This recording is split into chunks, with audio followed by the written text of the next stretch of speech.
Hello there, my name is Nils with Learn to DIY, and this is part 2 of how to build a treeless treehouse. In this video, I'm going to be showing you 3 things. First, how to frame the exterior walls. Second, how to build the trap door with the ladder underneath. And third, doing the siding around the outside.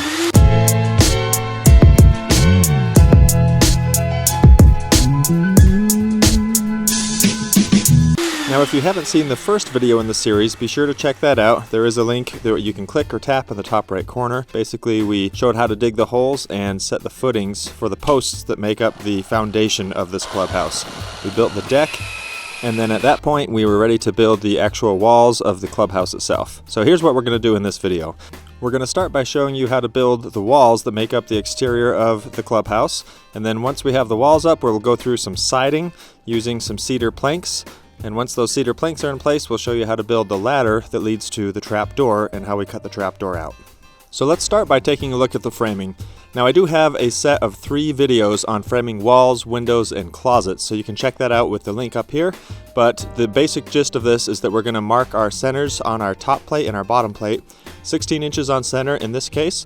And once I've got those marked, then typically you'd use a framing nailer to put these together. I didn't have access to one at the time, so I just used my impact driver and some 3-inch deck screws to put the whole thing together. I started off by assembling the full-length studs that went on either side of the window. Then I got the window put together, as well as the cripple studs that go above and below the window. With my first wall all built, the next step was to get this thing lifted up and taken to the deck where we could then put it in place. After standing it up, make sure to check around the outside edges to make sure everything is lined up exactly where it should be. This first wall tends to kind of be the most important since all of your other walls are going to be connected to it. Once you've got it in place, just drive a couple of screws onto the deck, ideally getting them right through the studs underneath, and then you can use a 2x4, fastening the top of it to part of the wall, and then get a level and make sure everything is plumb before you fasten the bottom part to the deck. This should hold it nice and secure in place in case you get a gust of wind or anything like that, and once that's in place, then you can drive the rest of the screws through the floor. Now the next wall is going to go in almost identically to how the first wall went in, and you can really just copy that same format. Now before I forget, if you are into home improvement projects or different projects around the house and the yard, be sure to subscribe to my channel by hitting that beautiful red subscribe button down below. And if you hit the little bell, you'll get notified whenever I do a live stream, or you'll be the first to know when I've got a new video coming out. So I appreciate you subscribing. Now with the walls facing the other direction, I do recommend, although it's not required, I think it's a good idea to go ahead and get your measurements once your first 2 walls are installed and nice and plumb.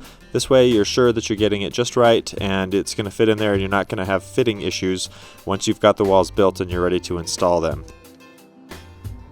Since this is the 4th and final wall I was putting in, I wanted to make sure to get all my measurements just right, so I measured multiple times to make sure I had everything just how I thought it should be. And this wall I did build a little bit differently. I've got a taller window that's a little bit wider, and that's kind of the front of the clubhouse, or of the treehouse in this case. So just like before, I made all my measurements, got all my pieces cut, and then assembled it on the grass near the clubhouse. Once I had it assembled, I was ready to put that final piece up, and I have to admit this one actually turned out to be quite a pain, but it did work out. I actually did have to loosen one of the other walls a little bit to give some room for that to be able to fit in, but once I did that, it went okay. Now, one thing you want to make sure to do here is fasten the exterior walls to one another. So make sure that they're all tied tightly on the top and bottom to one another, driving screws in like you see here. And I'd recommend driving a screw every 12 inches or so along the height of those studs. It's fun to throw things. I'm glad you made me this job. Now with the 4 walls in place, I was kind of trapped up there, so it was time to turn our attention to making the trap door.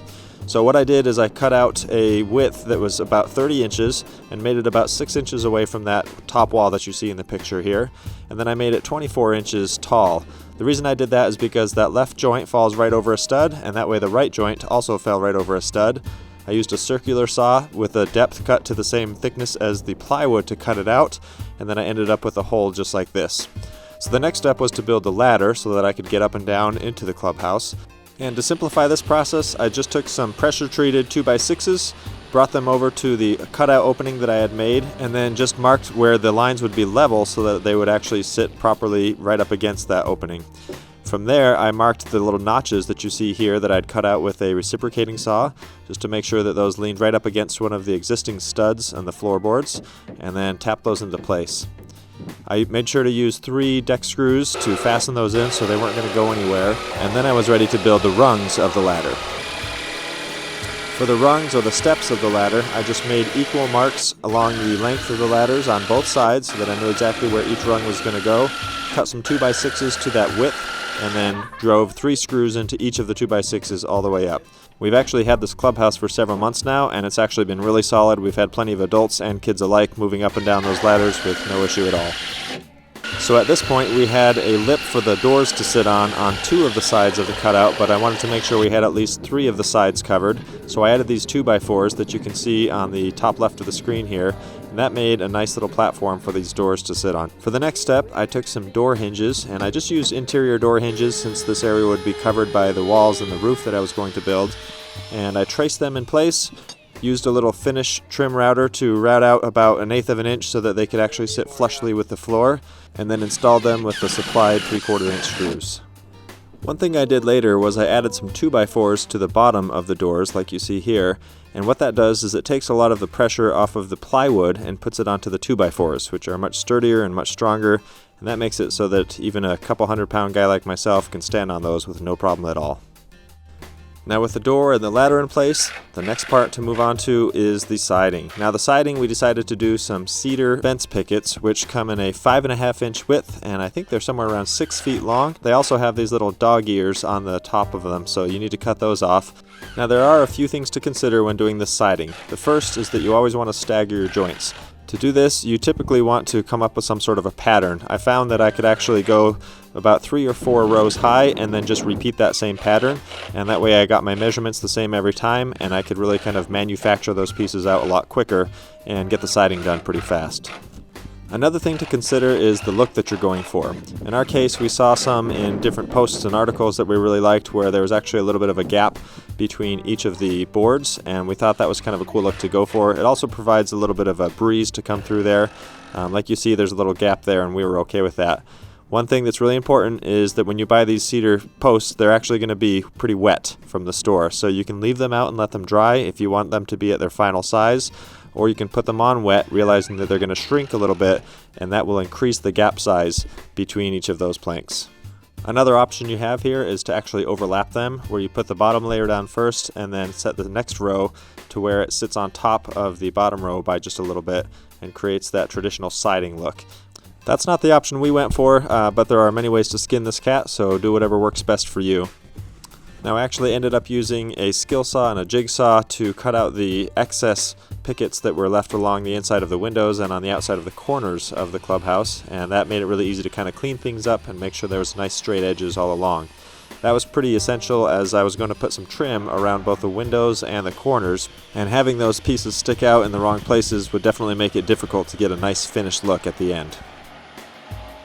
And as I finished up the siding here, I realized I wanted to get some shutters in there, so we decided to build some shutters out of that same cedar material.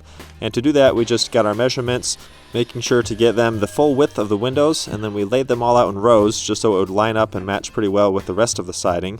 And then we used some pickets that were 2 deep and perpendicular to the rows as our structural support, fastened it all together with some outdoor rated screws, and we were good to go.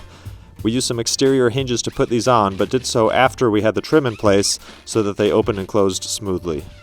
Now you can see some more details of how this turned out in the third and final video of this series, but we did add some sliding bolts to lock these shutters in place, as well as some props that we had made with some hinges and some additional 1x4 to make it so that the shutters stayed propped open whenever you wanted them to. So that covers all the topics we wanted to in this video, and in the next video we're going to show you a few things, including how to frame the roofing structure, from cutting out birds' mouths to figuring out angles and even putting in tie downs for hurricanes and such. Then we'll show you the sheet metal process that we used to put this corrugated sheet metal up, the trim involved, and then finally finish this thing off with our paint and then the trim that goes all along the outsides, installing the shutters, and wrapping it up with furniture and everything else that we did to just make it nice and complete and ready for the kids to use. So that about wraps it up for part 2 of how to build a treeless treehouse. Thanks so much for watching, and if you haven't already, feel free to follow me on social media. If you're on Instagram, Twitter, or Facebook, I regularly post to those 3 channels, and feel free to look us up at Learn to DIY. Also, if you haven't already, I'd love for you to subscribe to the channel. That way you can keep up with all of the different projects we're working on inside the house as well as outside. We've got a lot going on at all times and new videos coming out regularly with all the different progress we're making.